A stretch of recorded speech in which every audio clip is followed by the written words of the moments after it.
Parrish hosts COS today, along with co-host Mr. Ken Kashuba. How you doing, Ken? Doing fine, Dale. Doing fine. Yeah. No more snow on the ground and temperatures above 50. I'll take it. I know, isn't that something? I'm beginning. I can now see the grass underneath my. The only thing that worries me about that is it tells me that I might have to tune up my lawnmower again. So yeah, that's for you go sure. from one to the other. Yeah, that's for sure. Well, folks, COS today, we're trying. Our purpose here is saving the country with Convention of States. That's what we're all about here on COS today, and I want to welcome everyone viewing this evening. So our first segment, we'll jump right into it here. Our first segment is what we call the In Focus segment, and we bring on 3 additional guests, and we just talk about what's of interest to us and what's going on. So let's bring on our guests this evening, Ken. And first one is Mr. David Copeland, State Director for Convention of States in the state of Kansas. And we're going to talk about Kansas here in just a second. So hold on, David. Okay? All right. And here we got Deanna Beckett, Regional Director. You're muted, Deanna. So there you go. And Deanna's doing a triple play for us tonight. We're going to, she's going to be in this segment, and we're going to introduce her new book to everyone. And then she's going to talk about her region. She is the regional director. So I'll talk about David. Deanna's got a big role in our program tonight. So let's bring on also our third guest, Frank Vaughn, State Director in Colorado. Nothing much going on there at all. That's for sure. Yeah. Well, good evening, guys. Okay. Good to have you. Nice to have you. Thank you all for joining us this evening. So let's get started. And again, this is in this segment we just chat about what's caught your interest, what's got your focus right now in our world, in the news, whatever. So Frank, let's lead off with you. What's got your attention? I tell you, it's the success of Kansas. Becoming the 20th state. I'm impressed with that, the effort that was put into making that the 20th state. But I try to take stock in Colorado and where we're at in Colorado. We are a one-party rule state, been that way since 2019 consecutively. So it's quite a challenge here. We are in the phase, education phase and relationship building phase in the legislature. And that's very challenging for us, to keep everybody's spirits high and moving in a positive direction. We focus on very micro wins in Colorado. There's no great big successes right now. Yeah. If we get a meeting with a legislator, we consider that a success, just to have a conversation with them. Really? Okay. Yeah. So you're pretty well focused on what's happening with Convention of States there in Colorado then, huh? Yeah, it's a challenging environment for us, and trying to keep everybody's spirits high, and also the election coming up. Colorado's got a lot of issues going on, and unfortunately, we've got to take a turn in direction if this state's going to get healthy again.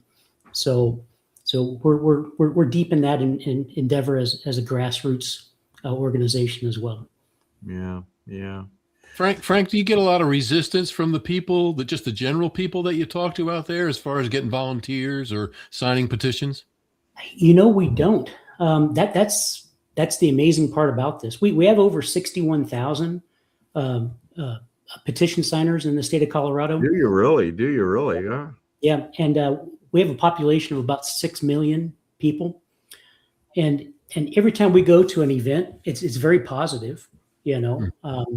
People in Colorado. It's very interesting because here in Colorado, we have more independents per capita than the Democrats and the Republicans. Republicans have about 24%.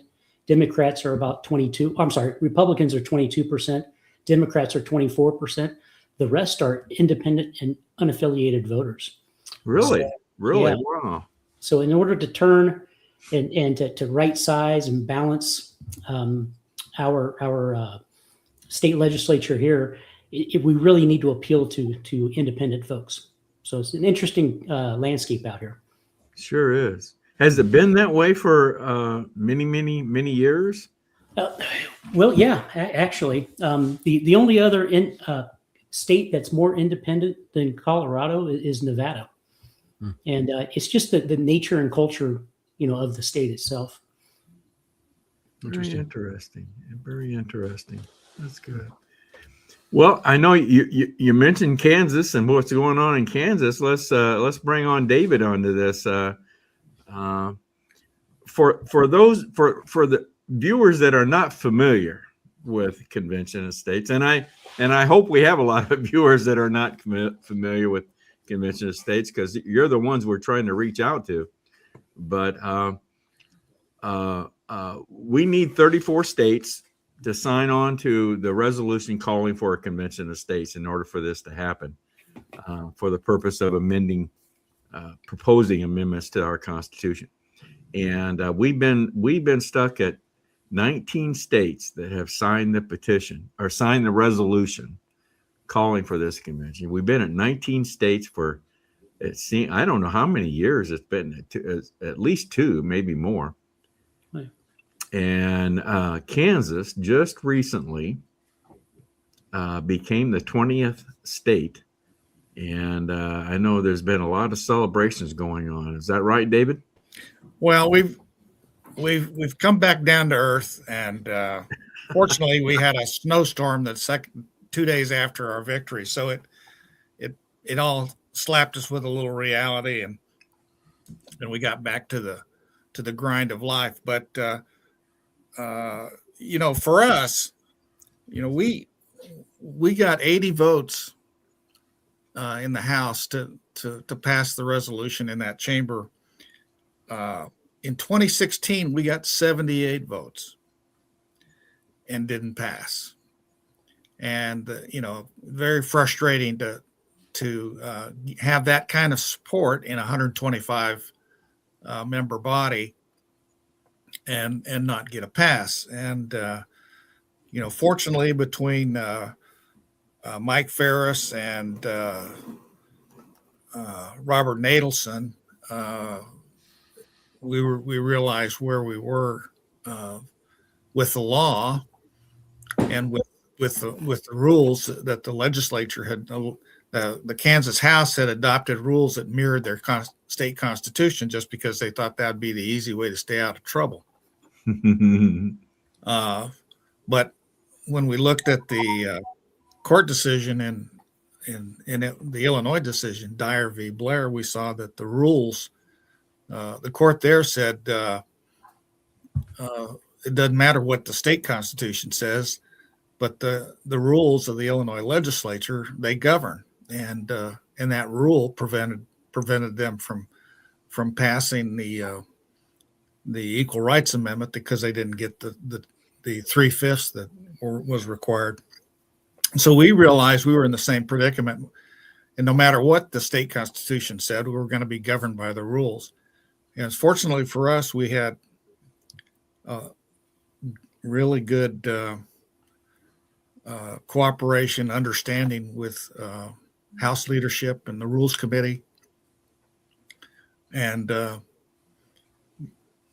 we talked about where we were and how the rule was really the governing part of the equation. And they had no problem changing it.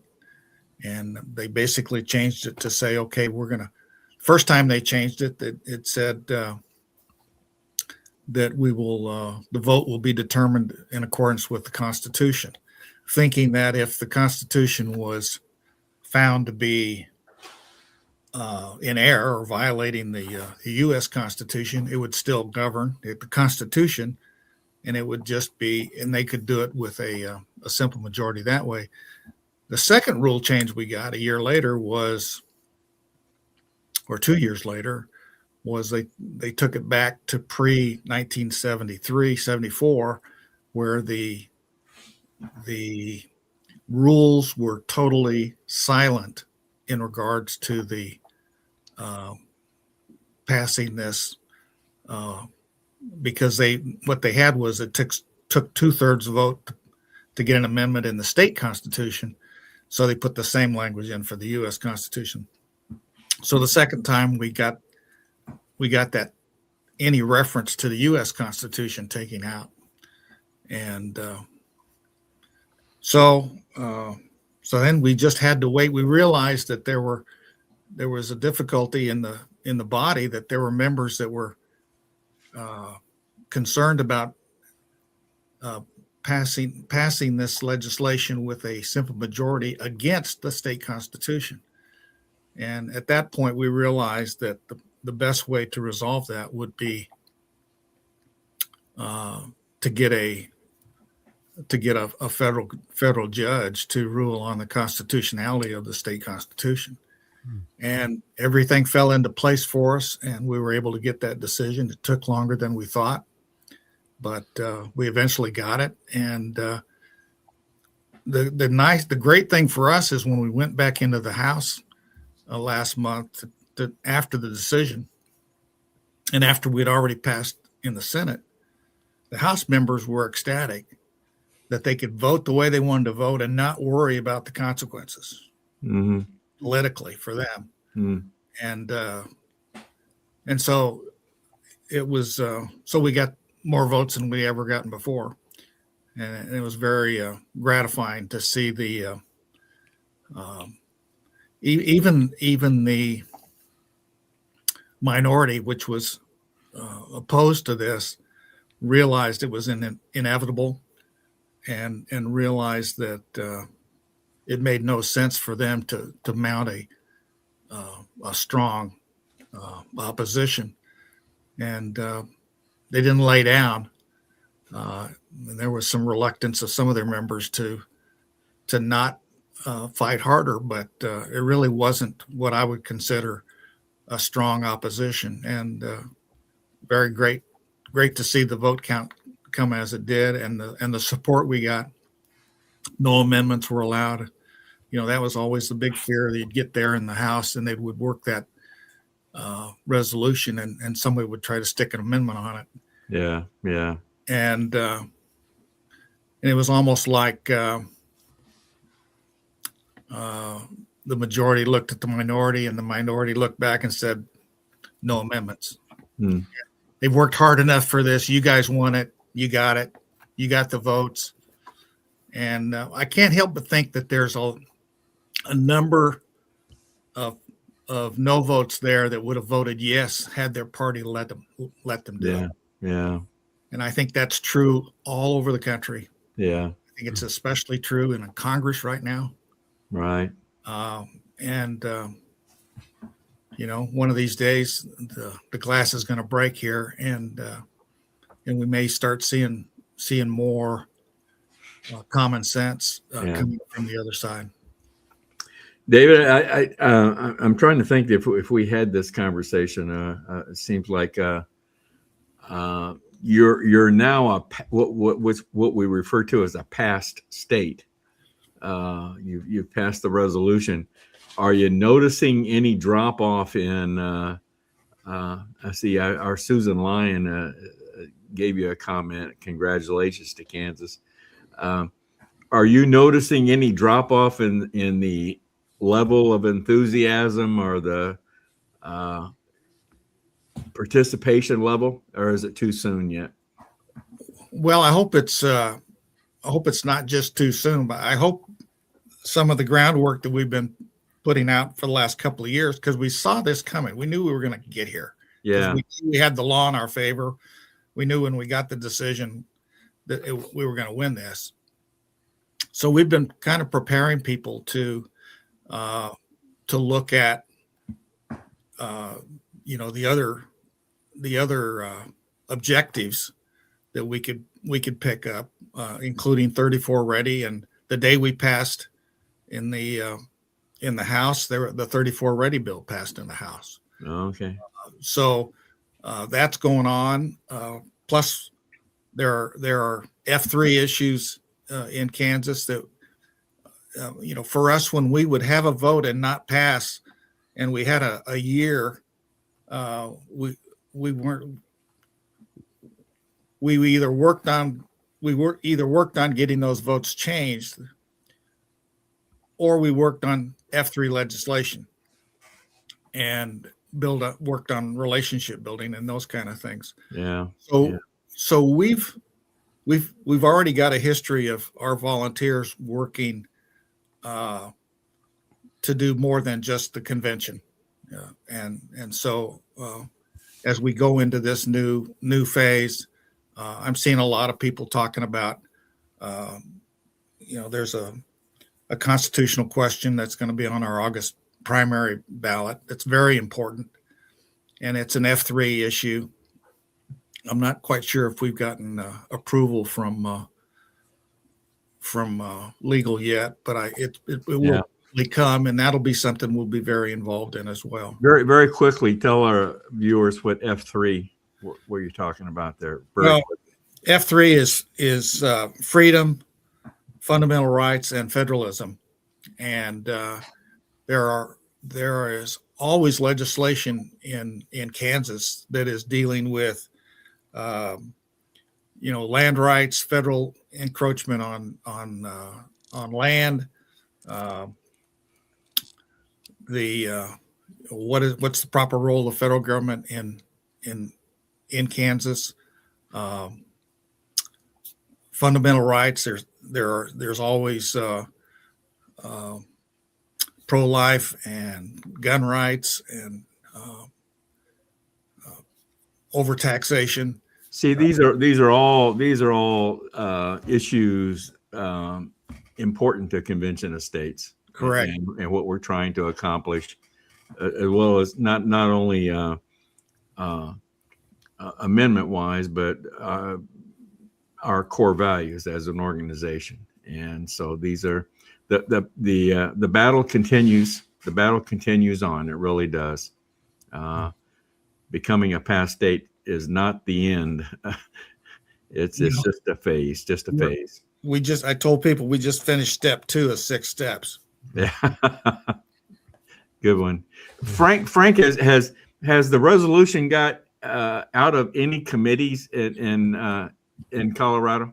So since I've been involved with the organization, we've had it introduced 3 times, and all 3 times it went to the Kill Committee, and it died on party line votes. Is that right? Right?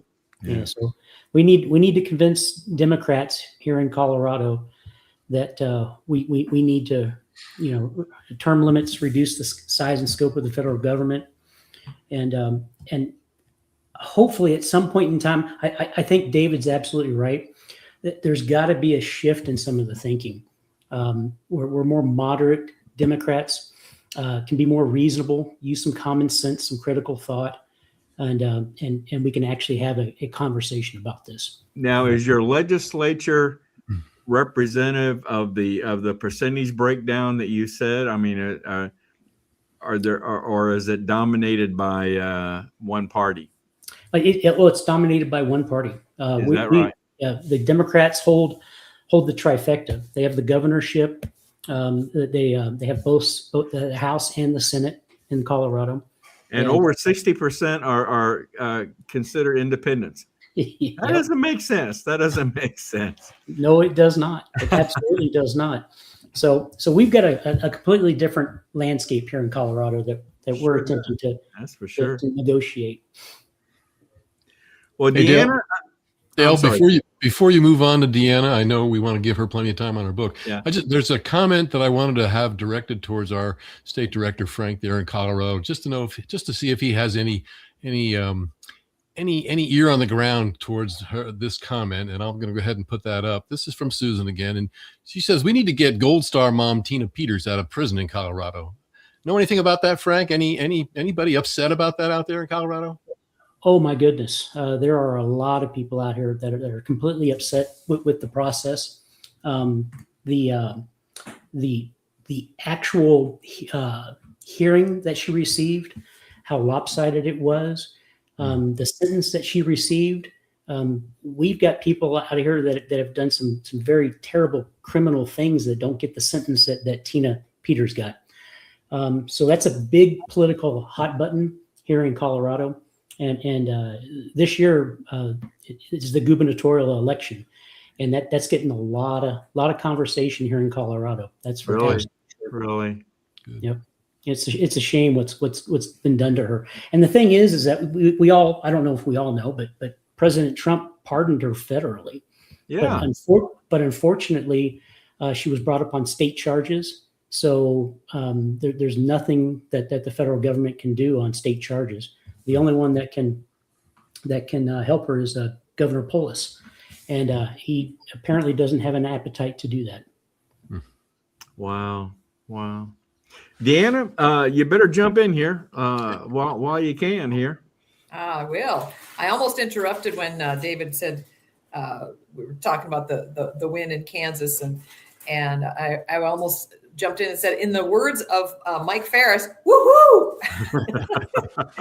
We all tried to be so serious and came up with a word, and then our attorney went woohoo! So that was fun.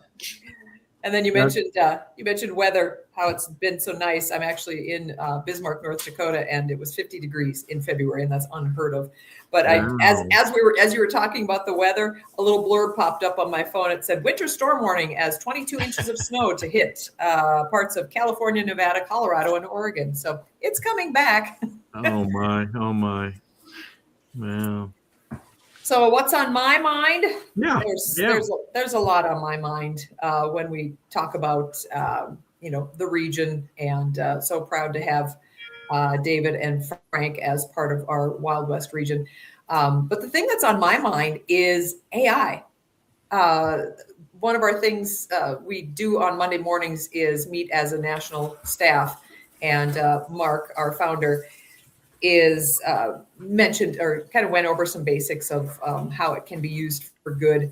So I just want to see, just to show quick hands around this room, how many of us use AI in some form, where you help write some steps, all of us, see? And I've had good experience with it, I have to say. Now I use ChatGPT. That's all all the farther I've ever gotten with it. But I'm using it more and more, quite honestly. Yeah, I am too. And I use it to beef up my writing, because sometimes I just get in a doldrum and it just sounds so rote and just blah. And so I'll throw it into chat and say, give this some energy. And it brings out, a couple extra paragraphs that I would not thought of on my own when I'm running at this pace for our region. It's just nice to have some energy and enthusiastic words to put in the calls to action and the announcements for, the need to have grassroots at the Capitol on particular days.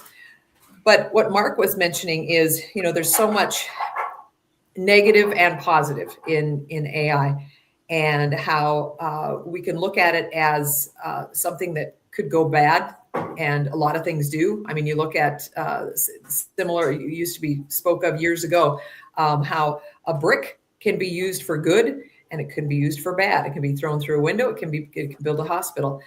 So can AI.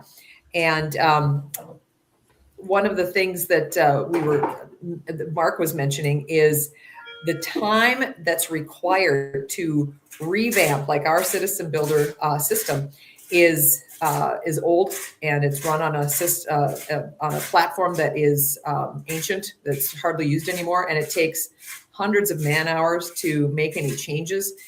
And it to revamp and rewrite Citizen Builder, it could take 6, 9, 12 months plus, up to $500,000, $750,000 to redo that. And, as a nonprofit organization, that's, something we don't have the ability to do. But with AI, it could be done within a few days. And then, of course, we would have to use, and then it would be, I think he said maybe $10,000 and just a few days. And then, of course, it would take us humans to, run and test everything. And that is just phenomenal. And one of the things that that can be done with AI in any perspective is what Mark pointed out is AI has no soul. It has no morals. But you can put a moral compass around AI. I have no idea how to do that. I'm not a techie. That is over my brain. But you can put a moral compass, a moral fence around your system or whatever you're going to build. And the bots or whatever it is that does that go out and search for that information or allows, it can bump up against, like if you put biblical fence, the founders, all of the documents that we reference for the founding of our country, you can put that in your fence that surrounds your AI. And that was just phenomenal to hear these things that can be done with it. And again, it's over my head, so I will not stand for questions because it's not something I'm familiar with. But when we look at, even my son helps not build data centers, but he does soil testing and concrete testing for data centers here in North Dakota. And there's a lot of people that are, going, oh, it's just too much land and waste and water and electricity. And it is, and that's what supports the data that we consume. It's got to be stored somewhere. It's not up in the air. It's actually in a building somewhere in around the world, and they're trying to make more of them in the United States so that they can, so we can control them, so they're not foreign controlled. But it's gotta be put somewhere, and it can be used for good or bad. And if we delay on getting involved in stepping up, we're going to be left behind. And we might as well use these tools for our good and for furthering good and truth. I don't know if any of you have had this experience, but my experience with AI, with ChatGPT specifically, when I talk about Convention of States, when I try to talk, you got to learn how to talk to it. There's some ways, some better ways than others to talk to it. I have discovered, but what I've been impressed with is that it seems to have learned or remembered a lot about Convention of States that I don't recall telling it about Convention of States. And my last, as a matter of fact, my last conversation had to do with our resolution.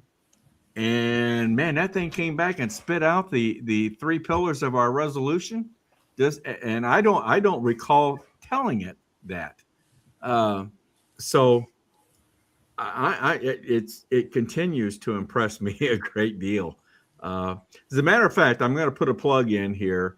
Our broadcast next Monday, we have a guy coming on that has delved into this a great deal, the use of chatbots. And he's going to talk to us about how to use them, how to learn from them, with them. And it ought to be a very interesting broadcast. So everybody tune in next Monday night. So to hear about chatbots and ChatGPT and others. But I'm sorry, go ahead, Deanna. That's okay. I think what you were talking about, how it knows so much about Convention of States, is because we've been around for 13 years. Yeah. And it just goes out and searches what Convention of There's States a lot out there. That's put right. out there.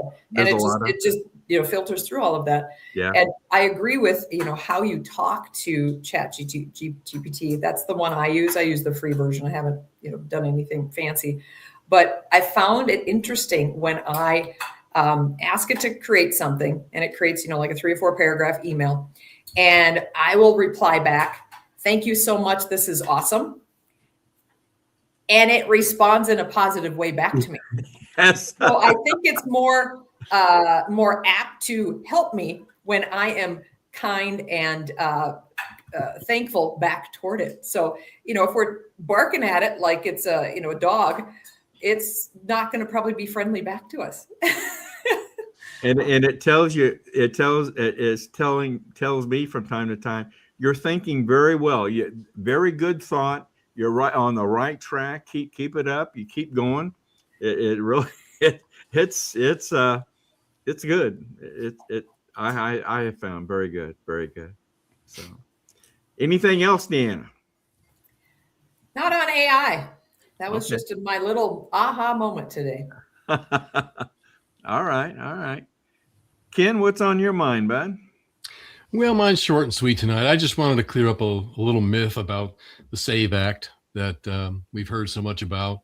And you know, I think we've all grown accustomed to the word salad and the play of those that want to make this a racial issue. This SAVE Act, this is going to create poll taxes, and this is going to drive people away from the polls, right? Because they and you can't walk your dog down the left side of the street without a collar or a leash. Okay. And you have to get and no IDs for these dogs either. They may end up on the voting roll. So all right, yeah. okay. I just want to be sure. Yeah, I'm glad you cleared that up. I mean, Okay. it passed in the House and it's now in the Senate, who's out of session. So we have some time to talk a little bit about this. But you know, we get beat up by the local medias, by the national medias every day, and about how this is. I heard a congresswoman again tonight talking about how this is going to 68 million women in our country are going to have a tough time voting. I listened to Chip Roy earlier today, who said that you know, and I won't go into the comparisons about everything that's needed. I mean, for crying out loud, the congressmen have an ID card that they need to actually get up and vote. So they have an ID card on them. But the fact was that these women are making this like this is going to destroy the women's ability to vote on this. And Chip Roy was very plain and open about this today. He said he explained the ruling in that said basically, if you are a woman who has a birth certificate and you were born in New York and you married somebody from California and you now have a different name, the congresswoman got all upset about how this was going to keep her from voting and destroy any chance of her from voting. When Chip Roy basically said, look, there is a place in the bill that where there's an affidavit, and all that person has to do is sign it and say, yeah, I am the same person. I'm the same person on the birth certificate. I'm the same person on the marriage license. And that's all they have to do, sign the affidavit, and it's done. Now, if we can't get that done, what are we really saying about our women in this country? It's the same thing. I've seen plenty of videos about when it's a racial issue. I see plenty of videos about these, people of color that, quite frankly, walk in and get a driver's license and other types of identification without any problem. So, I mean, the dumbing down of America, I think it should be well over. I'm really tired of the way that congresswomen and congressmen treat the American people as if we're a bunch of dummies out here. And there's going to be a percentage. I agree. I mean, we see lots of them still who don't want to get facts, but there's going to be a percentage of people in the country that go along to get along or go along because they don't know any better. But this to me, this was such a simple explanation. And again, I think Frank mentioned it when he was talking about common sense. And I don't know. I think education wise, I think not only do we have to get back to civil teaching in our schools, but we should have a common sense class in schools, because right now the overrun that I'm seeing is teacher unions who are pushing our young people out in the streets and sidewalks to protest something that they only know one side of an issue. That's yeah, terrible. it's deep. It's deep. Yeah. So that's my rant tonight. It's kind of short and sweet, but if anybody else has a comment on it, you're welcome to take a couple swings. Well, I'm going out to get a passport for my dog, and I'm concerned about that. Make sure he's got his full paw, because I know they're asking for paw print now too. Yeah, right. Yeah. I don't. It just seems like such a common sense thing. Now, am I correct? This SAVE Act, this pertains to national elections, right? Yes. So state level elections are still, those are still governed by the states. So, and am I correct that even states can allow illegals to vote if they want to? Well, I think we've seen it happen. I think Georgia is our poster child there. Yeah, yeah. And that's been proven at this point. I don't know how they can deny what's gone on in Georgia and say that it hasn't happened in other states, or even deny that it happened. But I know they're working pretty hard in Georgia to try and get that straightened out a little bit. But Yeah. a lot of times in these states you lose a lot of your hope. Well, I think if there's like the election coming this year in November, Congress is there and some senators are there. Every state will have a national election in November. It would qualify under the SAVE Act. Would There it? you go. Okay. All right. Good. Thanks for that, David. Yeah. Well, I hope this passes. This is something that's been kicked around for quite some time, actually, and I hope we can get it done this time around. I do. But another aspect of this is they also have to clean up the voter rolls. Yeah. That's huge. An ID and clean up the voter rolls. Yeah. Right. Another area AI could help us, right, Deanna? That's right. It's That's right. possible. Yeah. That's right. Well, we're winding down here on this segment, but I got a couple of things that have caught my attention. I just heard this yesterday, as a matter of fact. You all are aware that the Homeland Security implemented body cameras for the ICE agents. That they would put what do you call them, body cams, yeah.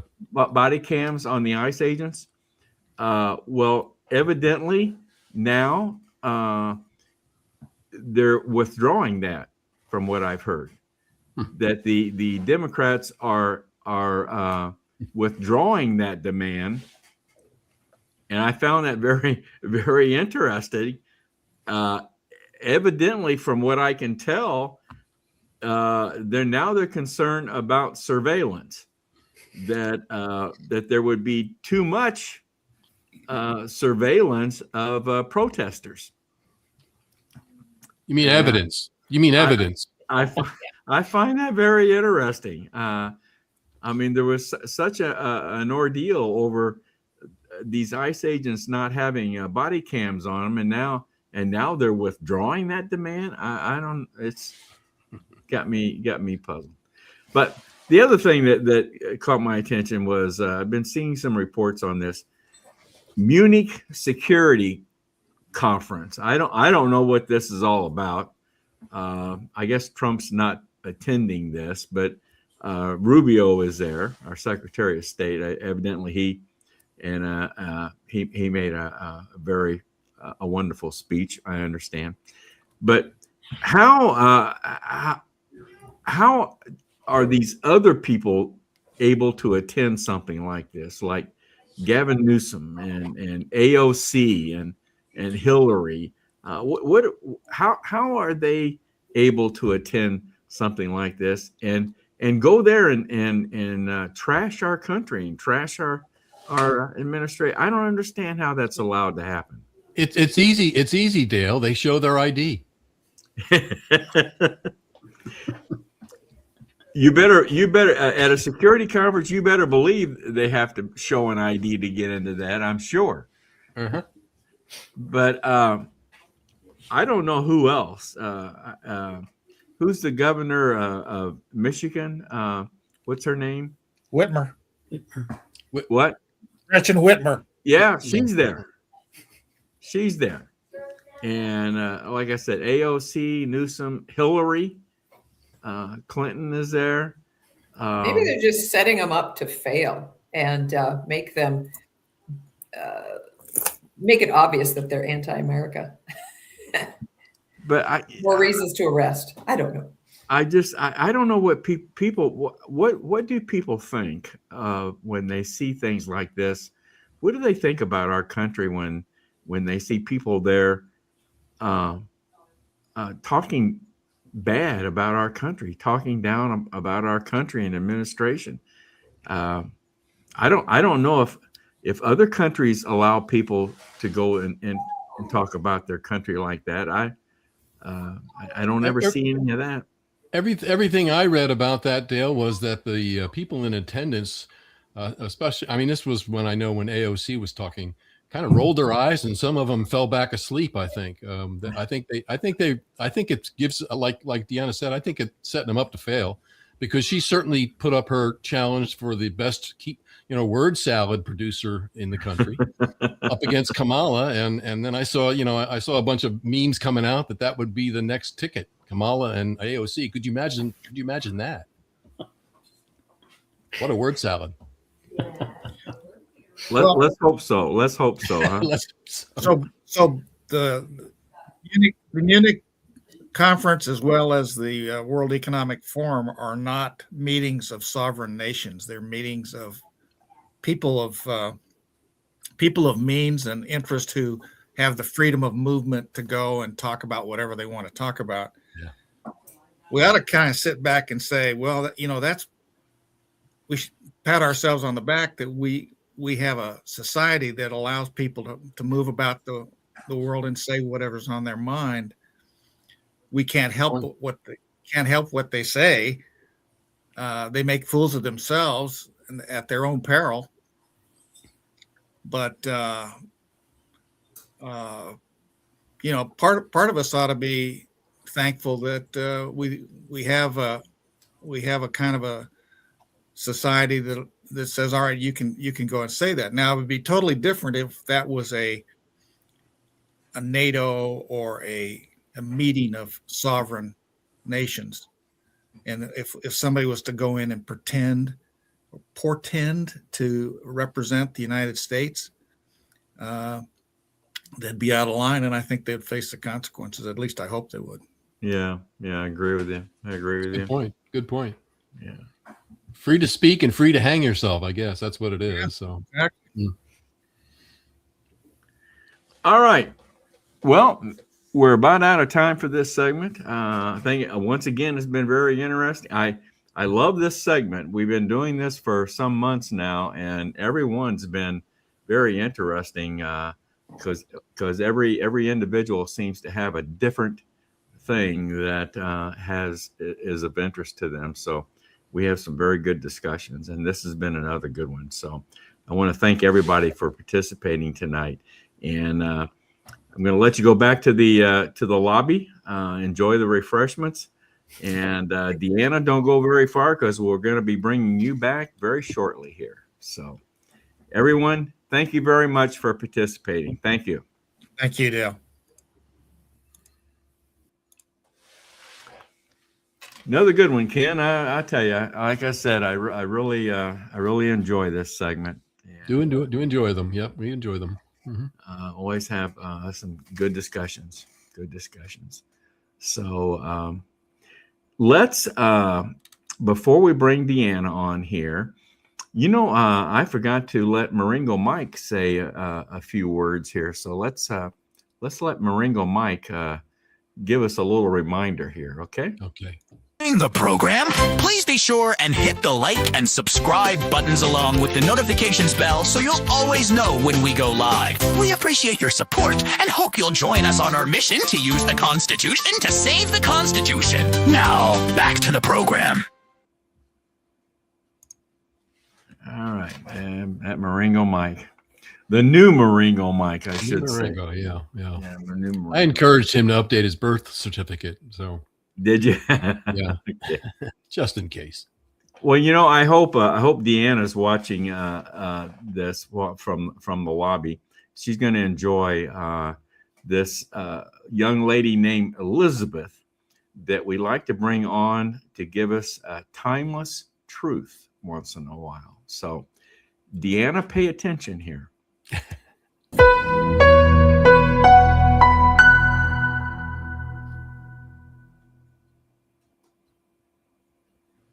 A convention of states is not a rewrite of the Constitution, and it is not and cannot become a new constitution.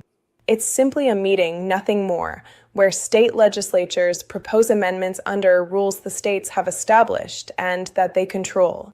And always remember that every proposed amendment still faces the same final test, ratification by at least 38 of the 50 states. The founders designed that to be a high bar on purpose. If we, the people, don't like what comes out, and unless at least 38 states ratify it, any proposed amendment dies quietly. So the real question isn't whether everything will be rewritten. That's a virtual impossibility. The real question is whether we trust the states and the people more than we trust the federal government.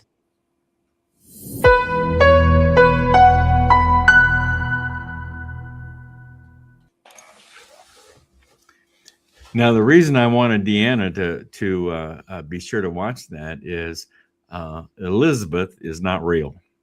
Elizabeth is an AI generated character, generated by one of our contributors, Ken Whaley, out of Idaho. And Ken told me some time ago that he had created this person, and I thought, wow. And he used ChatGPT. I should be bringing Deanna on here because we got her in the next segment here. But I'm going to bring her on. I hope she's ready for it. Did you see all that, Deanna? I am ready. I was going to ask, was Marengo Mike AI generated? And then I watched Elizabeth and went, I think that's AI generated too. You could. Now, I don't think Ken is Marengo Mike AI generated. The character himself was actually right. Developed out of a software program, but the new Marengo Mike, his animation and action is animated, is AI generated. So yeah, it gives him a much smoother and a much more realistic delivery. So yeah, I think AI is just going to help us do more as individuals and organizations and just multiply our time. And we're going to be able to do so much of this on our own. I think you're right. Yes, I think you're right. All right. Before you, I want to, being that we're talking AI and how it can help us and what Deanna just said, I got to throw one more Susan Lyon comment up there because she talked a little bit about Mike Braun. So I just want to throw this up there. Our governor, Mike Braun. She said, Mike Braun's staff told me that when he was in the Senate, there was no time to read last-minute bills thoroughly. So they ended up spending a lot of time trying to undo past legislation. AI can help. That's her comment to AI and how it could help even our governor. Yeah, that's good. That's a good point. Good point. Back to Deanna. Give her the floor. Okay. Well, we're going to give Deanna some time here to introduce her new book. And did you use AI in creating this book, Deanna? I did use it a little bit. And when I launched it on Amazon, it actually asks, there's specifics. I don't have the tab open. I could ask you, but it will ask if you've used it a little bit or a lot in a lot of the book, or a little bit in a lot of the book, or a lot in a little bit of the book. Really? Yep. So I had to check the box, but it was just to, kind of assist in getting the thought across or getting a paragraph finished or finishing a chapter, doing some research. But that's the bulk of my AI generation in my book. So is there some requirement that you have to disclose that, or is that I did in the front of the book. Yeah. So let me flip open to my first couple pages here. 1 second. While she's looking for that, while she's looking for that, YouTube and many of these other platforms require you to at least notify if you're using. I don't know if it's in great detail as to the amount, but if you're using AI in any way, they ask for that. So yeah. Yep. Actually, my one-off dummy copy is the junk copy because it's got a stripe across it. And that's where I realized that's where I needed to correct it. So the real copy has the right wording, but my dummy copy does not. So I can't read it for you. Okay. Let me bring up a picture here of Deanna's new book. This is your second book, am I right? It is. Yes.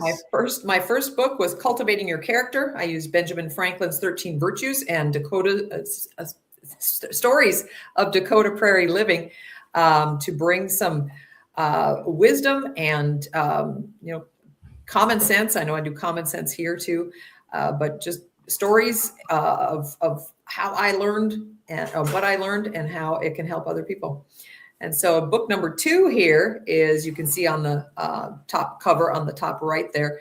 And Ken, you mentioned that in the last segment about common value or common sense. And so my subtitle is on the tippy top: Common Values Brought to Light, One Shockingly Good Connection at a Time. And it's just a 99 little tidbits, short little chapters. Some chapters are 1 page, some chapters are 2 pages. And they're just snippets and ideas that a lot of us probably already have or are doing in our daily lives. Other times that it might be the 7th time we've heard it and it finally kicks in, because I think there's a scientific rule that you've got to hear something 7 times before you actually implement it. Right. And sometimes that might be what it is on a particular chapter. So what drove you to do this book? What? I published my first book. I forget if it was 2018. And I did the paperback on Amazon in 2019, I believe. Maybe I've got those backwards, but anyway. And so I started this book, started noodling and making notes in 2019, and it just sat stagnant for, 20, 21, 22. We were focused on doing a lot of stuff with Convention of States and dealing with the overreach and everything. And it was May of 25 that I came across my Google Doc manuscript in my files, and I looked at it and I thought about it and I just went, all right, let's get this done. And I've had the cover image in my mind for all this time as well, and the title, because to own a title of a book, that's not copyrighted. But when you own the website, that's where you own the book. So shockingyourshtick.com. So would you like to hear a little bit of the kind of the background of the book? Yes. Anything else? All right. Yeah. Because I mentioned the word shtick.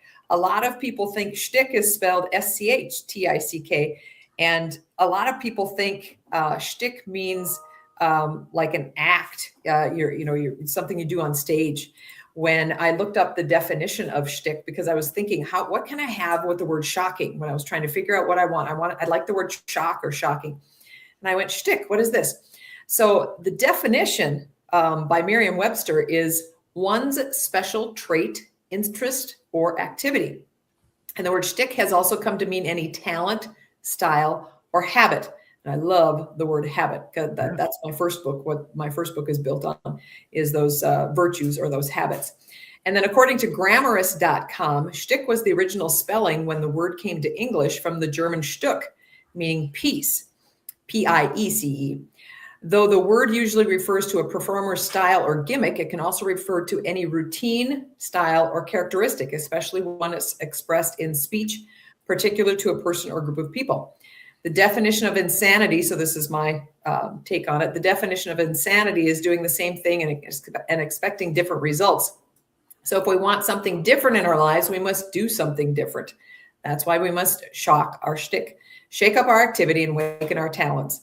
Ironically, doing something different often brings us back to common sense values. So again, going back to that common sense. Interesting. Okay. So, if I was to read this book, then would it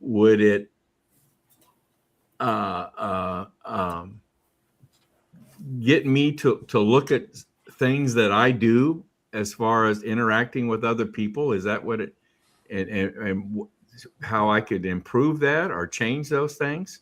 Yes, that's what I wrote it for. And it's separated into 4 different sections. And it's shine with finances, shine at work, shine at home, and shine on the road. So just a little example of shine on the road. And a lot of us might do this. It took me years of being frustrated while driving. And so here's chapter or to section, whatever we want to call it, chapter 89. So 89 of the 99 ways is show grace when driving. I used to get frustrated when the red and blue lights flashed past me or the scream of the siren wailed behind me. Why? Because they were slowing me down. They were in my way. Now I looked at these situations much differently. I think about the people and family members involved in the circumstances that they did not plan. I imagine the fear as they face an unknown, and I send a quick prayer of peace for all involved. We don't know the situation, but God does. My attitude toward emergency vehicles at work around me softened after my mom died. I raced to the hospital as she was dying, careening around other vehicles and not concerned in the least about being in other people's way. No one around me knew while I was driving like a maniac, of course, but all that mattered in those moments for me was getting to the hospital as fast as I could. Sometimes it takes walking through hard or urgent events to see things from a different perspective. We don't know what that idiot driver just experienced. Maybe they were just fired from their job, diagnosed with cancer, or lost a child in a car crash. Or maybe it's their first time at the wheel after a major car wreck and they're being super cautious. Maybe an elderly person is straining to read the street signs or visiting place for the first time. We may never know the reasons behind people's actions on the road, even if there's no specific reason why someone is driving erratically. Our sense of peace can remain intact when we slow down, get out of the way for safety, and pray. Here's another chance to be grateful. Be grateful for the peace you chose to keep and the stress you decide to reduce. I don't think I did AI on that chapter. Deanna, it's funny you read that portion of your book. I had an experience just this morning which described exactly what you were explaining there. I had to drive my son to the Indianapolis airport this morning at 5 a.m. in a heavily foggy morning. I was on the road to the airport, and I was in one of the lanes headed towards the airport, and behind me by about 500 yards, this car came approaching me at a high rate of speed with its flashers on, and he was blinking on and off his high beams. Well, I rather than play chicken with the guy, I decided I'm going to get into the right lane and just let him go by. And he flew by me, weaved into the right lane, back into the left lane, and then he disappeared. And I thought, he must be really worried about missing his flight. And that's the only thought that came to me, but I got out of the way, and your book described it perfectly. So I'm hoping maybe he arrived safely and he got off on a good flight. So Yep. Thank you. Sometimes we just have to tap the brake and let them go ahead and do whatever they're going to do. And I remember driving home driving myself to the doctor one time when I think it was like bronchitis, and I was just fevery and everything. And I drove there, drove back, went back to bed, slept for 3 days. And I got back up out of bed 3 days later. I have no idea how I got to or from the doctor. I do not remember the drive. And so sometimes we just have to give people grace and let them go past. Yeah. Okay. Well, let me put this picture up one more time. How do people get your book, Deanna? ShockingYourShtick.com, and it gives descriptions of the book. There's links. They can go search for it on Amazon, but it's just easier to go to ShockingYourShtick.com, and shtick is SHTICK, as you can see. Okay. And then in there are multiple places to click, and it'll take you straight to the Amazon link. And It's affordable. It's $14.99 and ready to go. We're working. This is the paperback that's available. I'm working on getting the Kindle version uploaded, and then I've got the audio recorded. I just have to get all that technology. Maybe AI can help me with all that and lifting. There you go. There you go. Yeah. Get all converted and uploaded. We just put the link to the link to your website in the chat. So those that are viewing or seeing the recorded version, you can go to that website and grab Deanna's book. Awesome. And the audio version, when will that be available, do you think? Well, since I'm in the middle of legislative season, it won't be in the next month or two, that's for sure. Okay. All right. All right. Yeah. We're working yeah. on it. All right. All right. Well, congratulations on that, Deanna. I really admire your ability to do that. That's quite outstanding. Quite outstanding. Very good. Very good. Well, let's jump from your book to your region. And Deanna is, as we have said, she is one of our regional directors. And what's the name of your region? It is the Wild West region. So I oversee, I don't like that word oversee, I support Montana, Wyoming, Colorado, North Dakota, South Dakota, Nebraska, and Kansas. So it was great to be on with two of my state directors. So that's amazing. Yes, and I thank you very much for recommending them to me. So I would like, hopefully, other regional directors will point out some people that they think would be interested in participating in our broadcast. So very good. Now, I've lost track of how many. I know Kansas is now a past state. Are any of these others past states in your region? There are. North Dakota is a past state, has been since, I believe, 2017. Okay. And then Nebraska passed in 22. They were one of the 4 states that passed in 22. But theirs had a sunset clause, along with, Texas had a sunset clause. So Right. we are working diligently to remove that with a new resolution that just passed out of committee last week. Our grassroots on the ground, and I just give mucho kisses of gratitude to all of the telepatriots in Convention of States. Your calls have made a tremendous impact in Nebraska as well. So our next hurdle in Nebraska is to get it to the floor. And it's a unique body. Of course, it's unicameral. It's only the Senate. And they explain that to the viewers, please. The unibody. There's not a House and a Senate. It's just one body. They used to have 2, and now they've reduced it down to 1 decades ago. That's the only state like that, right? That's the only Correct. state in our country like that. Yep. So with theirs, for their resolutions, bills, they have to be prioritized. So a senator, I'm used to saying legislator, but a senator has to put their priority stamp on their bill or resolution before it can be brought to the floor for full debate and vote. So that is our next hurdle, is getting that prioritization. And I know our grassroots and our telepatriot calls and, a couple calls from Mark or Rick into some of those senators will be our next actions. Okay. All right. How long have you been region director? Let's see, the fall of 2023, I believe. Okay. So just a few short years, and we've shifted states a couple of times, and now we've got one landmass, so we don't have a split with everything. How long have you been in Convention of States? I signed the petition 2015-ish, and I was in South Dakota when we started as district captains. My husband and I were kind of co-district captains in our district, but we helped about 3 or 4 districts total, and then came on to national staff in 2021, March of 21. Yeah. Well, you've been in Convention of States quite a while, about as long as I have. Maybe not quite, but did you come up as a district captain, region captain, and kind of come up through the ranks? Were you a state director before?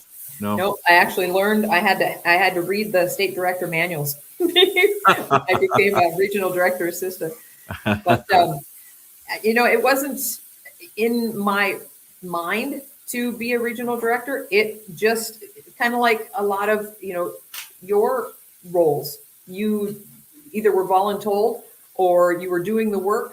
Like our state director in South Dakota, Shirley Meyer, she was a district captain and then state grassroots coordinator.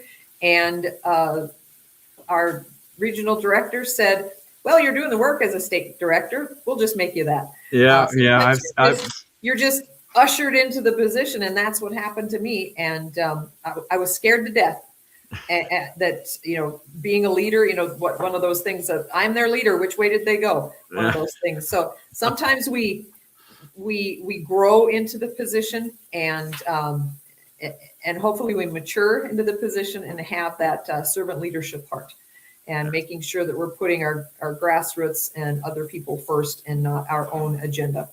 And I hope that's that is my mind and heart, and I hope people see that, and I don't ever get. I always have to check my ego. There are times when the ego will just kind of sneak up and just kind of sit here on my shoulder, and I'm like, nope, get out of there.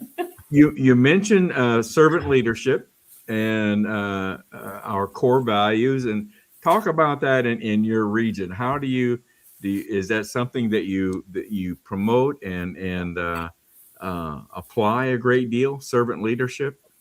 The course we promoted, for the past few years while I've been in this position, encouraging people to take it. Of course, it's not mandatory, but living and walking in that again. Just making sure we're understanding our volunteers, because you're not paid staff, and we can't reprimand like we can with a paid employee, and it's quite a different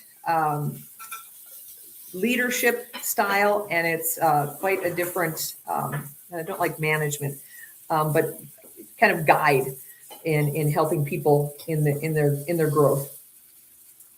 Yeah, it's not the typical top-down approach. It's just the opposite, quite honestly, isn't it? So, how many? Do you know how many officially supporters you have in your region? Oh, you would test me on that. I'm sorry. I should. Let me think. I mean, I could add what did Frank say that we had petition signers in Colorado? I thought he said 68. 68. Okay. Yeah. Kansas has about 51. Nebraska, I think, hanging around 20. South Dakota is just under 16. North Dakota is about 7,200. And Montana and Wyoming, I don't have that memorized. I've lost track here, but Yeah. anyway, so. And mathing in public is embarrassing. So now you've just pulled me on the carpet. Well, that's a good breakdown. And it's been a while since I've heard nationwide what the number is. I mean, last thing I remember here, we were over 5 million. Does anybody have an update on that? Where we are nationwide? Petition signers is different. It's about 2.7 million right. and change. They used to put them all together, supporters. They used to add them as petition signers and people on social media. And I think we've kind of shifted away from that. So just going with the raw number of petition signers. I think the last number I saw were over 6 million in supporters Combined. Okay. but petition signers. I think Deanna's right there, about 2.7 million, something right around there. Yep. Well, tell me, what are your obviously getting supporters is very important. Getting petition signers very important, but also of importance, of course, is that next step, and that's volunteering. What are your? Do you have specific volunteer needs in your region? Absolutely. I think every state does. I don't know if there's any state that doesn't have. That's a kind gap. of a loaded question.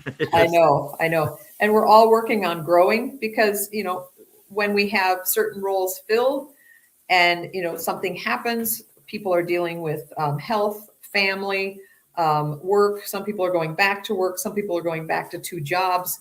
And we've always got a shift of roles and positions.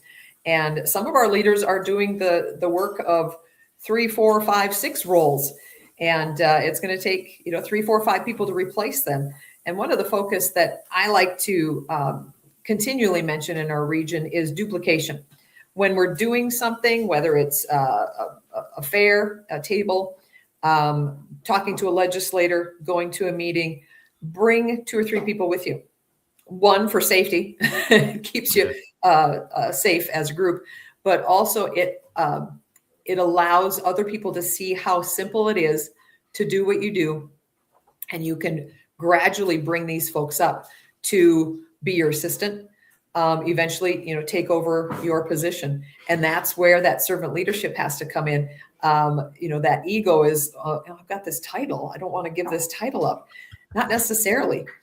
God may be taking you on a different seat in the bus to, help something else. We don't know, where that particular role is going to take you. Or, and God forbid, the phrase that we use is, if you're ever hit by a bus, you want some people to be able to take your position. And it's going to take 2 or 3 people to do what you do, because we do a lot as volunteers in Convention of States. But yes, we're always in need, and always looking for people to step up and even just help, just little bits and pieces. Okay. You mentioned a little while ago that you're getting into the legislative season, and I assume, am I correct that this? Do you have any states that are in session year round? No. No. Okay. No. So you said we're getting in there. No, we're neck deep in it. Are you okay? Yeah. Okay. Yeah. All of our states started their sessions about the first, second, or third week in January. In January. Okay. And they only go, like right now, Wyoming started theirs last week. It's a special budget session. They do alternating years with their regular session. And so their budget session is 20 business days long. And it's fast and furious. And we're fortunate enough to have passed out of the Senate in budget sessions. When our resolution is introduced, and when any bill is introduced during budget session, it has to get 2/3 vote in the body that it's introduced in to be assigned to committee. And we did our 2/3 vote out of the Senate. So there's a 20-day session, and then a 40. Let me just you're going to test my ability. I think it's 40 days. Yeah, 40 days in South Dakota, business days. When Montana is in session, it's about the same length, 45, 50, and the other states are just as long. I think April 17th, Nebraska's deadline. End of April, beginning of May is Kansas and Colorado. They're very short and they're very fast, but obviously Wyoming and South Dakota are typically the fastest. Okay. All right.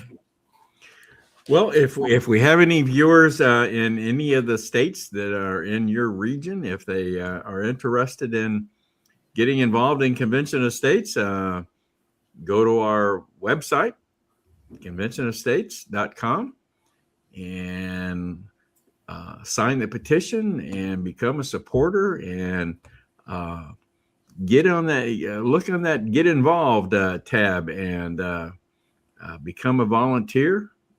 And look at all the different opportunities that we have available to you.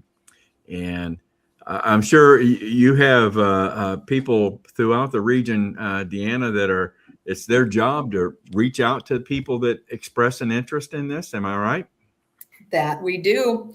So when you apply, you can actually go directly to conventionofstates.com/act and apply and read all of the roles that we have and apply to have that role. And one of our people in whatever state you're in will get in touch with you and send an email, text, and they are willing to bring you on board and get you started with training. We've got some great resources.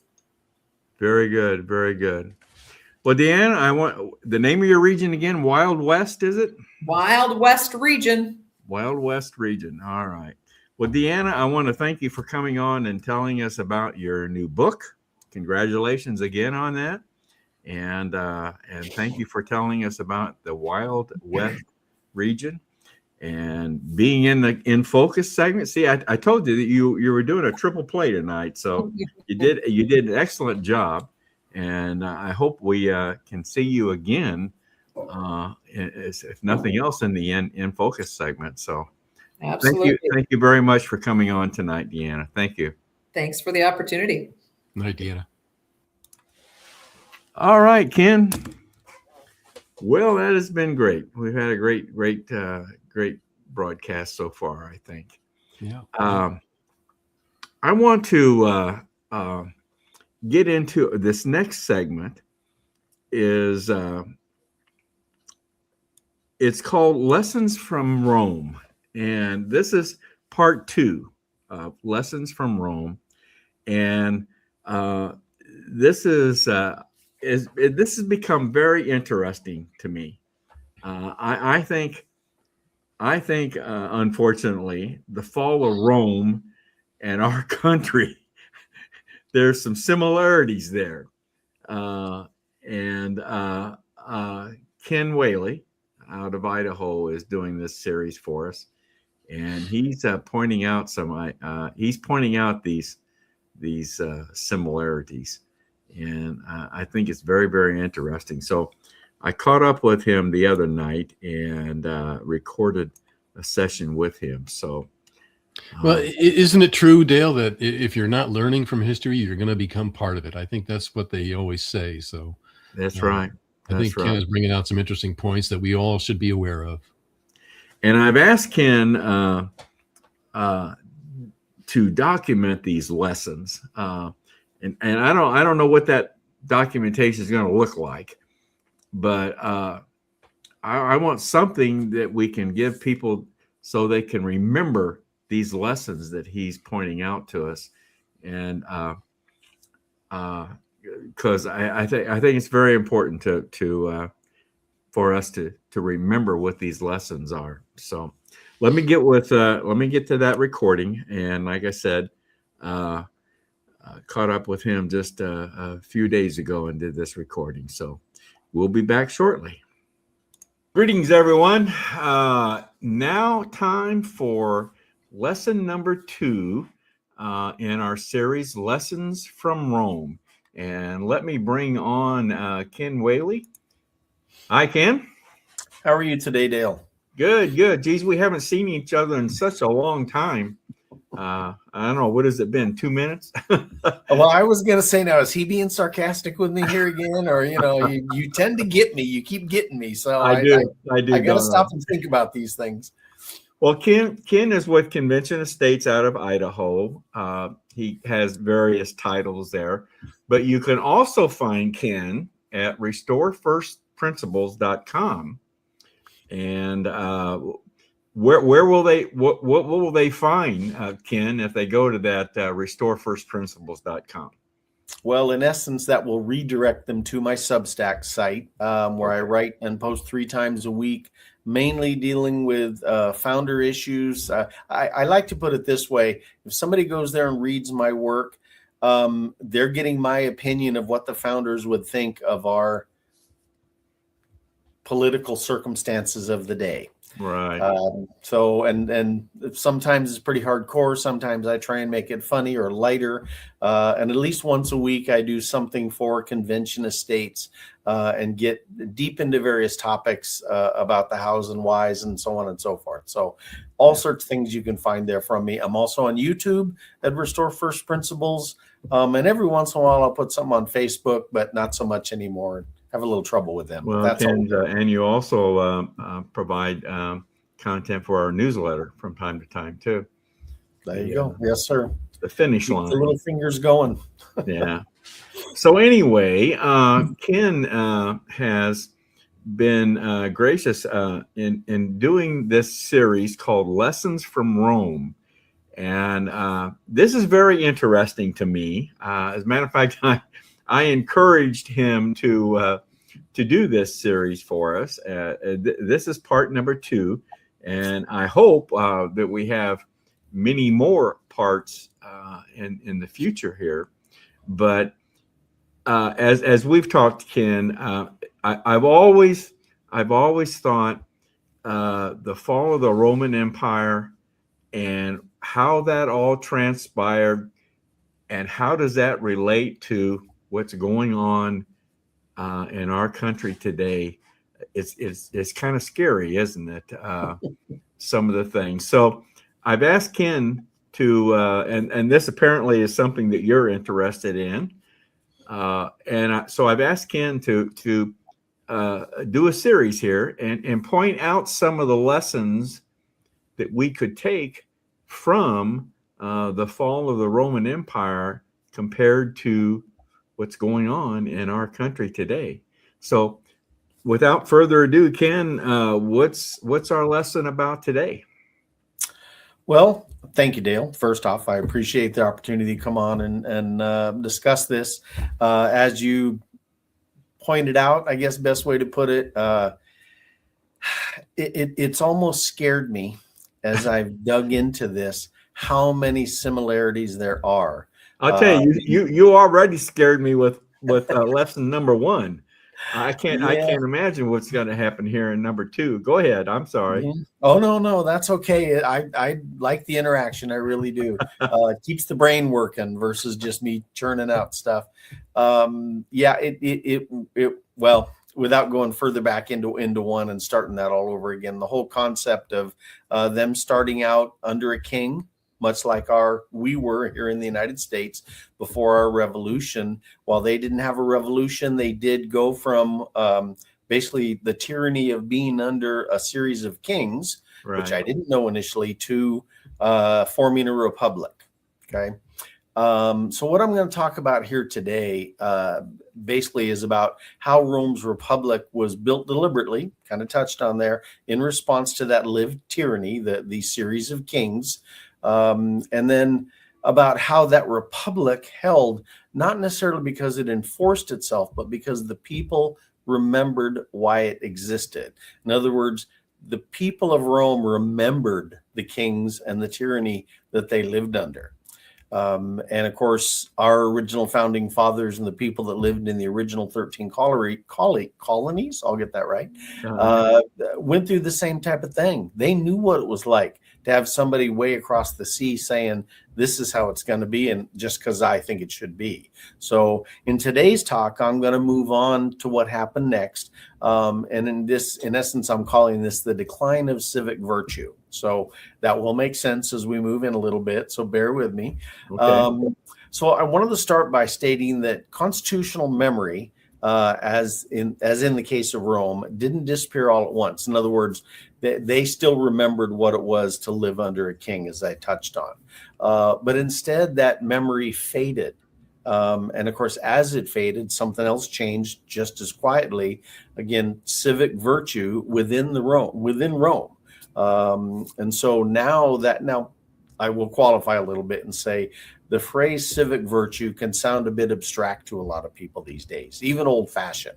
I ran this by some folks, the concept, and they're kind of, what do you mean by that? So I'm going to do my best to basically explain as we go here. So bear with me.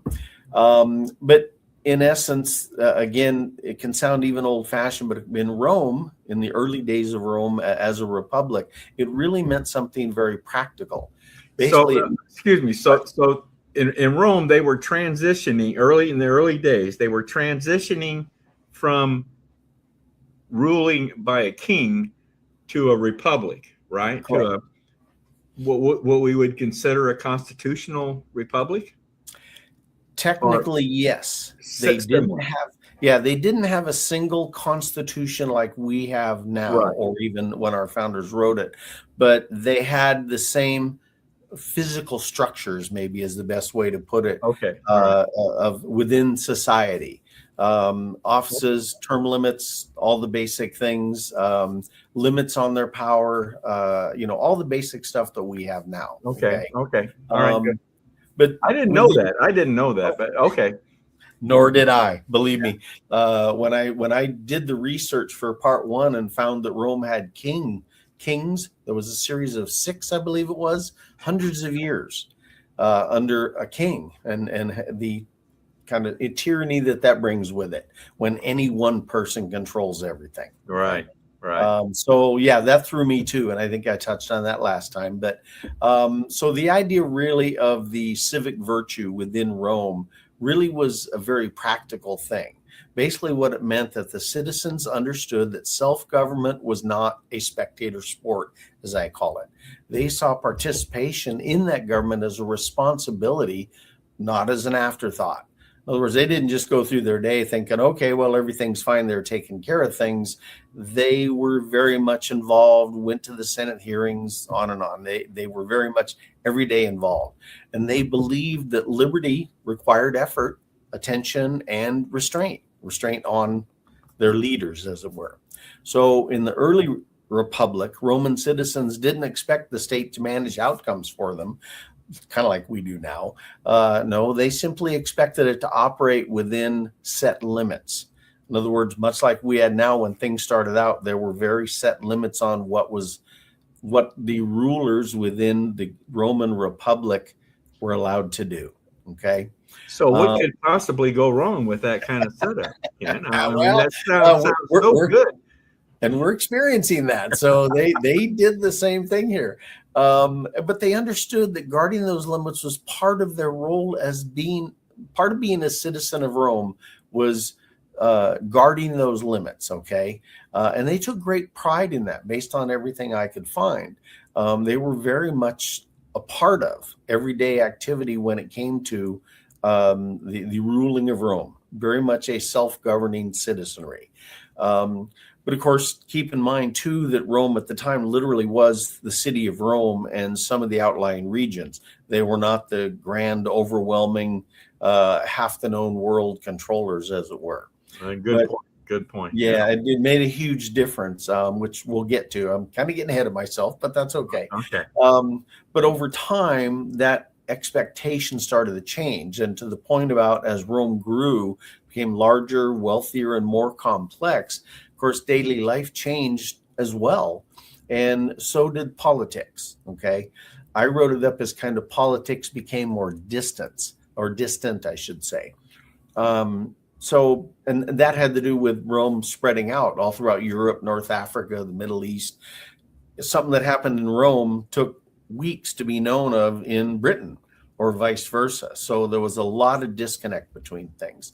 So basically decisions affected, but the decisions made in Rome itself affected broader territories and more peoples, and people that most Roman citizens would never have met nor even understood. Think about a Roman citizen in what had been then known as Germania, not knowing or understanding a Roman citizen in Jerusalem, out at the other end of the Roman Empire. No concept of what the other was all about as a general rule. I mean, consider the time, most people didn't read, most couldn't write. You know, it was a very, I hate to say illiterate, but certainly nothing like what we have now. Okay. But well, you know, we don't understand how people in California exist either. So I'm just kidding. I'm sorry. I'm just kidding, folks. And you know, I have a history there, so you know that's okay. I understand. I've gotten used to that with you, Dale. It's all good, really good. Okay. Yeah, and sometimes I still wonder. And I was literally born and raised there, so I really. Were you really? Were you really? Oh, absolutely. Yeah, North San Diego County, born and raised. Still have family there. So, yeah, I decided no. We planned for years to get out, and finally we're able to about 10 years. So it is what it is. Head of the curve. Anyway, sorry. I guess we're digressing here. Yes. But basically, with that distance came a detachment. Again, people in Germania had no idea what was going on in Rome for weeks, if not months, assuming they ever knew some of the things that were going on. Yeah. But they also still at the same time benefited from the Roman Republic itself. They enjoyed its protections, you know, and that type of the monies, the roads, all the things that being within the Roman Empire brought. But as time went on, fewer of those citizens felt personally responsible for preserving Rome's character, in large part because of that distance and the detachment that brought from the center of Rome itself.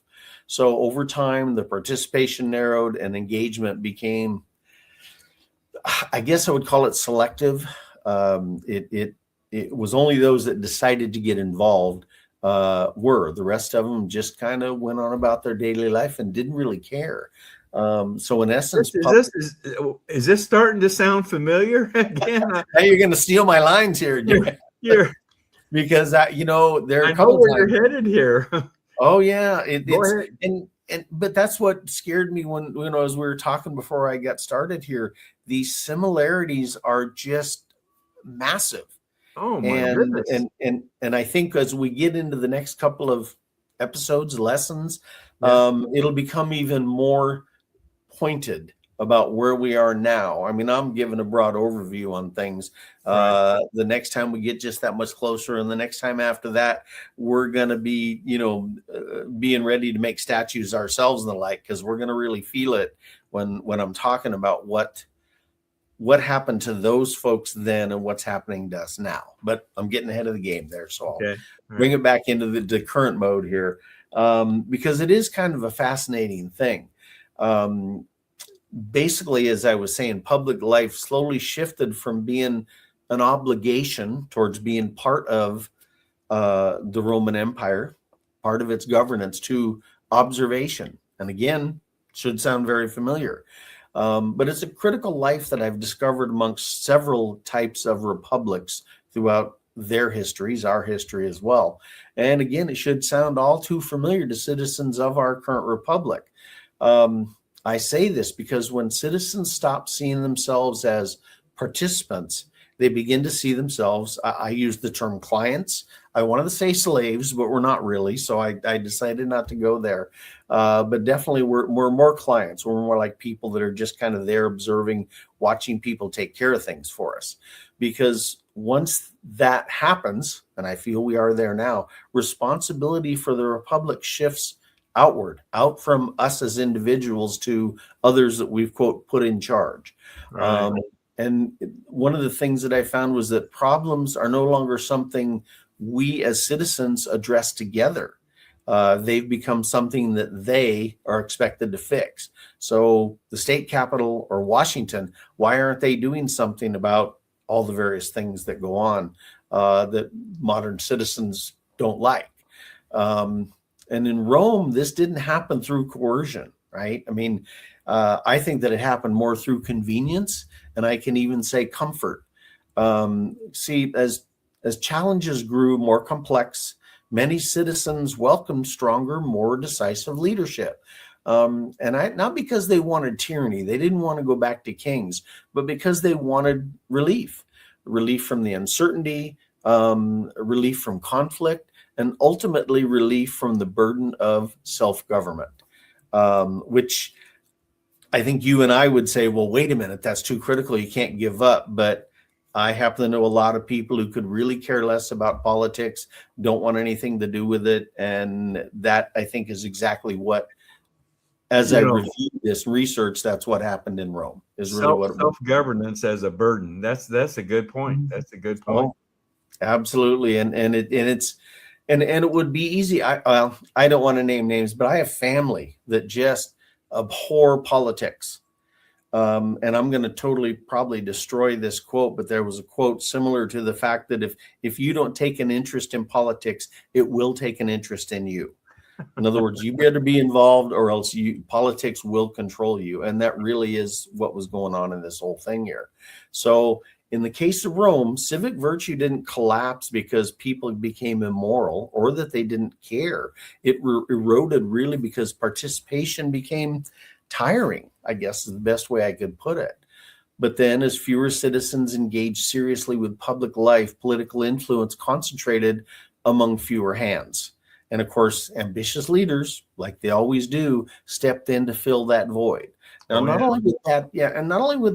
always, I should say, with bad intentions, but just with fewer restraints. And this is kind of an important point. Well, I think it is anyway, because for the most part, the public tolerated the fewer restraints. Okay.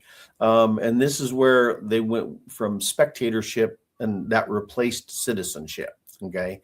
So politics became something to watch, not something to engage in. Debate kind of has become performance, and leadership has actually become much more personality driven. Yeah, the obvious example that I like to use is Gavin Newsom. Like him or not, he is a personality, and like them or not. Well, I won't say whether I do or not. I think that's probably obvious, but we'll move on from there. So in Rome, citizens still gathered, they still voted, they still spoke the language of the republic, but fewer were invested in its substance. Responsibility drifted upward and authority drifted inward towards those elites, shall we call them. But at the same time, accountability weakened. And again, not because it was removed, but because fewer citizens demanded accountability of their leaders. So at this stage, in a Roman citizen's daily life, nothing appears really broken. In fact, many things appear improved. Decisions were made faster. Order feels more secure, and leadership feels decisive, and I like the term it in control.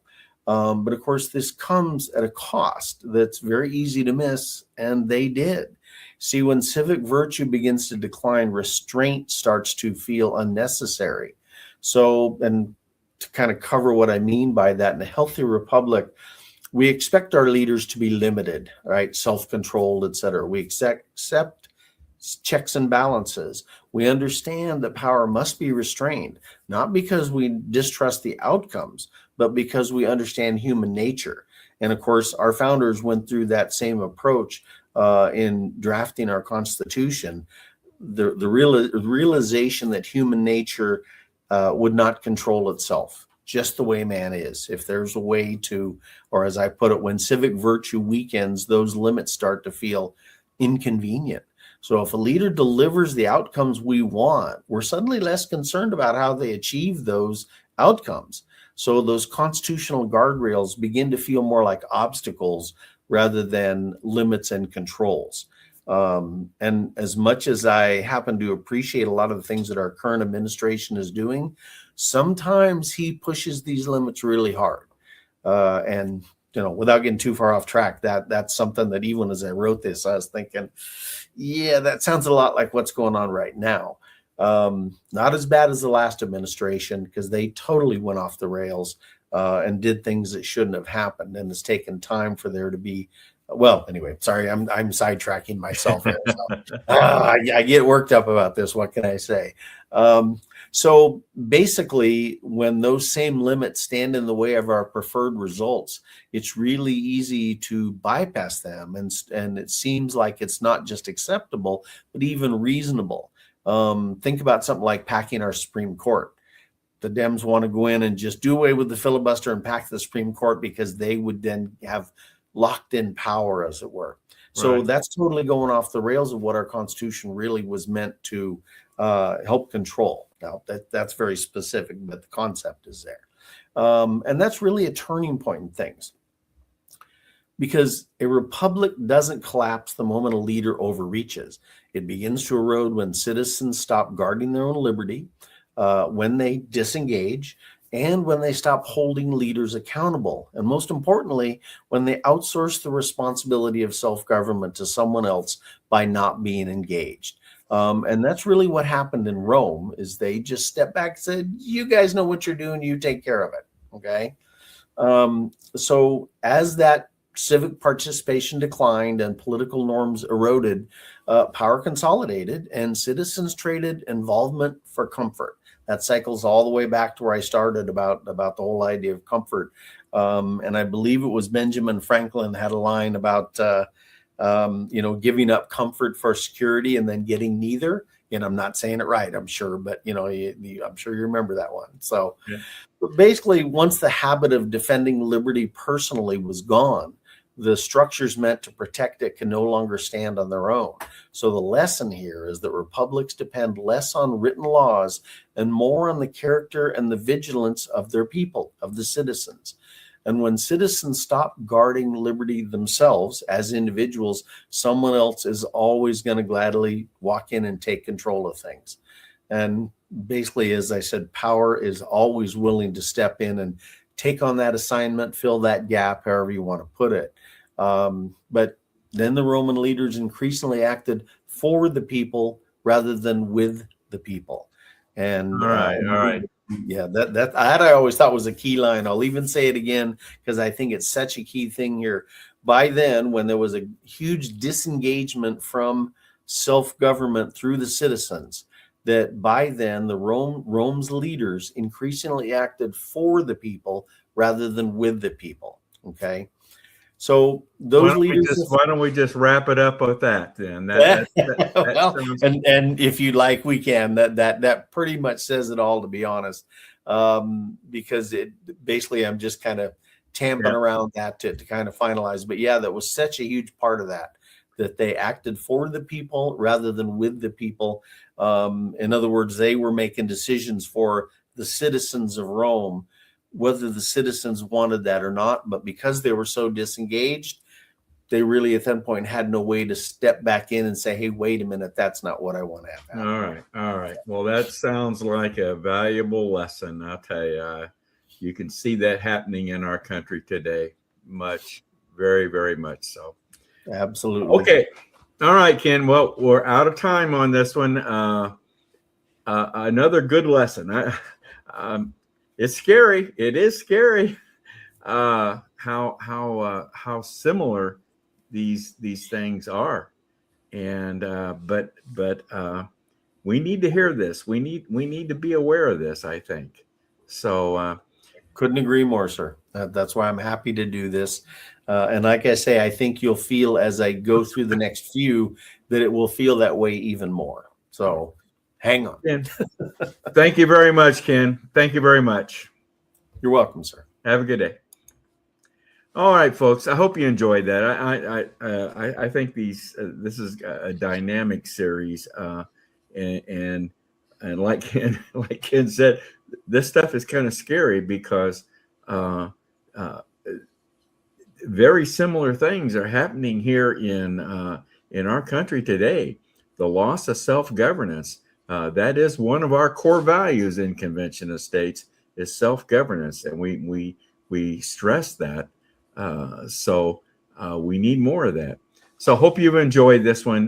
This is lesson number 2, and we'll be looking forward to lesson number 3. Thank you, folks. Have a good day.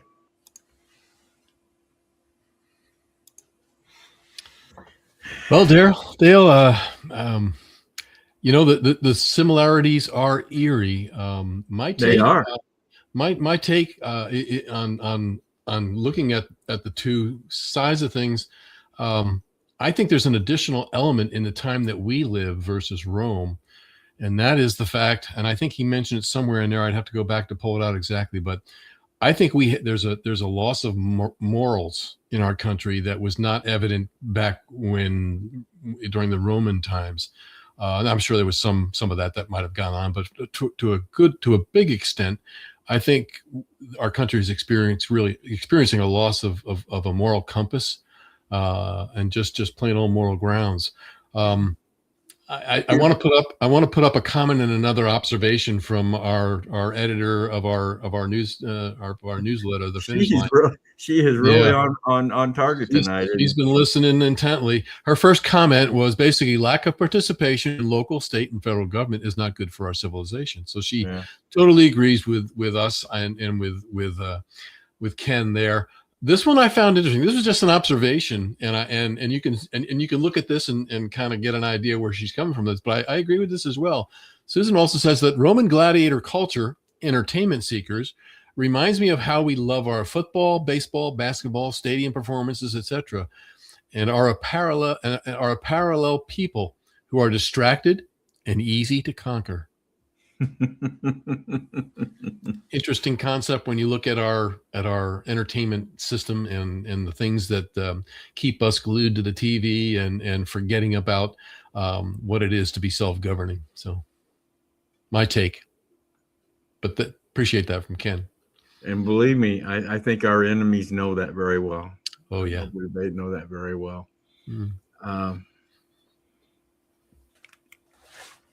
I just saw a documentary here recently about and I may do something on this. How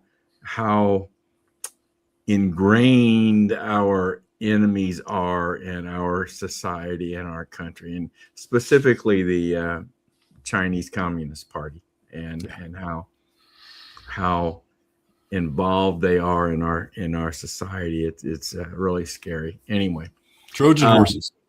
yeah.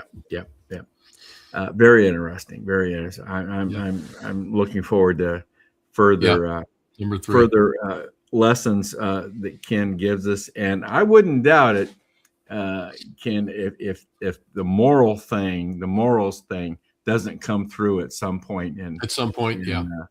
I just think it's so exaggerated, and to a point that I don't think any of us ever dreamed of seeing where it is and where it could continue to go if we don't at least kind of bring some things back that we need.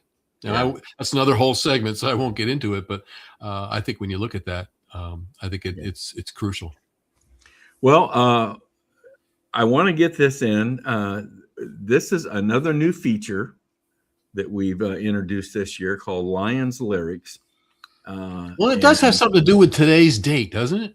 It does. Okay. I haven't seen this yet, and you hide these from me until our broadcast, so I never know what's going to be. Well, and I hid them from the Lions too, so they're eagerly watching.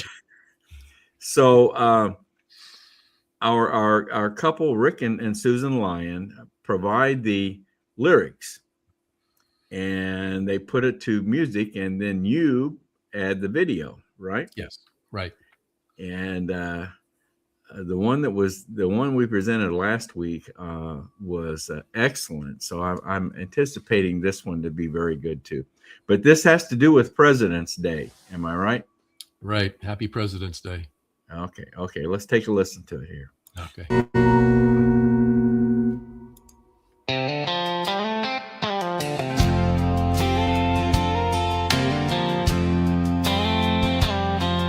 I'm writing down these words today from the heart of this free land, to every man and woman who's ever stood and took that stand. The weight you carry on your back, the oath you swear to keep, it's the dream of all the people that you promise not to let sleep. So thank you for the courage, the long and lonely nights, for guiding through the thunder and holding to what's right. Through every storm and sunrise, your duty never ends. This letter goes to all of you, our presidents. From fields of Gettysburg to the moon's eternal shine, your choices shape the story of this star-spangled design. Some days the road was heavy, the cost was far too high, but faith and hope still whisper underneath our sky. So thank you for the courage, the long and lonely nights, for standing for our freedom and guarding sacred rights.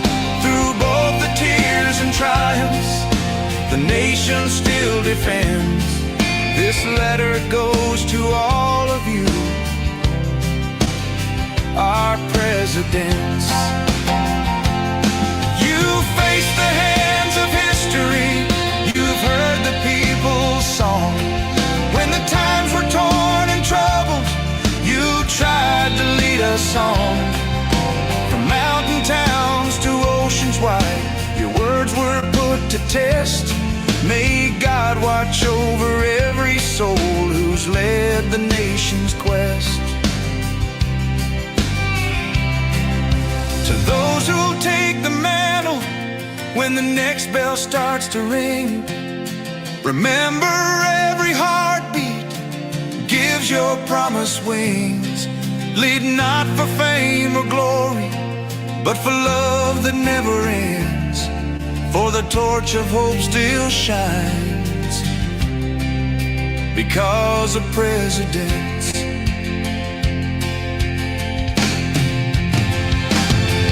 We pray for strength to guide you, wisdom to see us through, 'cause 'Cause every time the flag still waves, it waves for me and you. So thank you for your service, your promise to this land, for lifting up the future with a steady, faithful hand. May peace be your companion and history call you friend.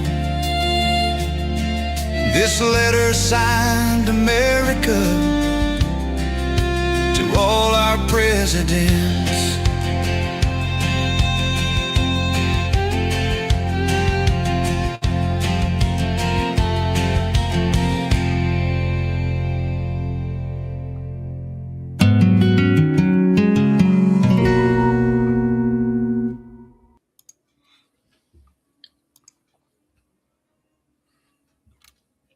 Excellent, Ken. Well, Rick- and Rick tells me that he actually did send a written letter to President Trump. So maybe we'll hear Really? more on that. I don't know. Yeah. we got to save these. We got to save these, and we just can't play them once and Let him go. put them on the shelf. We got to find a way to. I'll have to look into that. I'll have to look. I think my idea is to maybe have some kind of a jukebox available and Yeah, do it that something, way. something. Yes. We because these are just too good. You guys do such a great job on these. I hate to, let them waste away in a an old broadcast. We got to find a way to. Got a couple save ideas. these. Got a couple ideas. We'll go over that. Good. Okay, well, let's. We're setting a record tonight. I'll tell you, as far as the length of our broadcast, but that's okay. That's okay. Let's try it. Let's wrap it up now, and I want to make sure everybody understands. If you're looking for us to watch us live or see any past broadcasts, the best way is to go to our YouTube channel, American Patriots for Convention of States. And then, Ken, you got a link that you're going to post. It's already up there. It's already in the okay. chat. Yep. American Patriots for Convention of States. That's our YouTube channel. There you can find our current broadcast as well as past broadcasts, as well as other information. Very, very good source. Okay. As far as tonight's broadcast, if you got any questions or comments about the broadcast, drop us an email at raiseyourvoicecos@gmail.com. raiseyourvoicecos@gmail.com. Kim, before we let Marengo Mike close us out here, any other comments from viewers that you want to throw up? Well, let me see. We did have one here from David Nally a while ago. He said that folks that cannot get an ID shouldn't be voting anyway. He suggested a civics test to vote. Yeah. I think that would meet a lot of resistance, but it certainly makes sense. Oh yeah. My question there would be, how many of us could actually pass that civics test today? There might be a lot of us that hopefully we would grandfather in this old folks. I don't know. Yeah, but it makes sense. It does. But I mean, at this point, even just to get, if we could just get all the states together on this and what is so hard to understand? It's used in so many different ways in our lives that it just doesn't make sense. It really comes back to the fact that, what are you opposing this for? It comes down to the control of power. They want to be able to control power and stay in power and be able to control if we want one party rule in this country, that's one way of getting it. Yeah. All right, folks. Thank you for tuning in tonight. Thanks for hanging on. Like I said, this is probably one of our longest, if not the longest, broadcast. They seem to get longer and longer, don't they? I don't know what that is, but I hope it's enjoyable content for everyone. We certainly enjoy bringing it to you. So with that, I will say good night, everyone, and we'll let Marengo Mike close us out this evening. Thanks again for tuning in. Durango Mike here with a reminder of the importance of this year as we continue to grow the grassroots army of volunteers and the mission of using the Constitution to fix the ills of our government. Use the QR code if you haven't signed the petition and consider using your talents to become an active volunteer. Thank you and God bless.